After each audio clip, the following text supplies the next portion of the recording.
There is a question, is the attitude of Islam to history.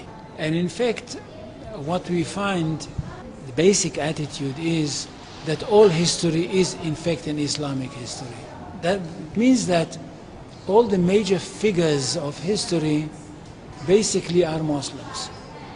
From Adam down to our own time.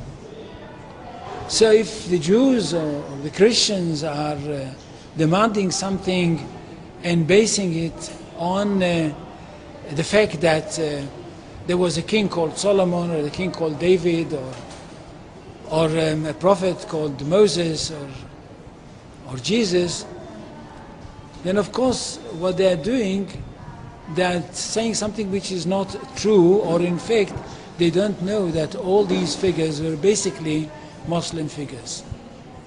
They were, in fact, since the creation of the world, there is only one religion, and this is the religion of Islam. So if anybody says, look, there is a place which is connected with Solomon, and that's the place where the Temple of Solomon stood, a true Muslim would tell you, yes, absolutely right, but don't forget that Solomon was a Muslim. And David was a Muslim, and Abraham was a Muslim, and Isaac was a Muslim, and Jesus was a Muslim. And this is what I mean by the Islamization of history.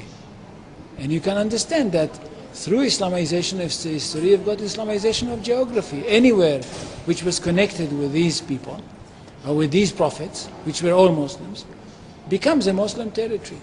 And therefore, when Islam was not in that area before Muhammad came to it, but it should have been there.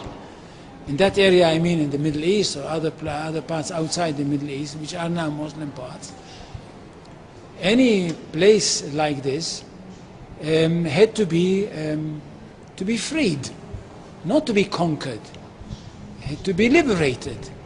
So Islam appeared in history in the time of Muhammad, or reappeared in history from their point of view, reappeared in history as a liberator.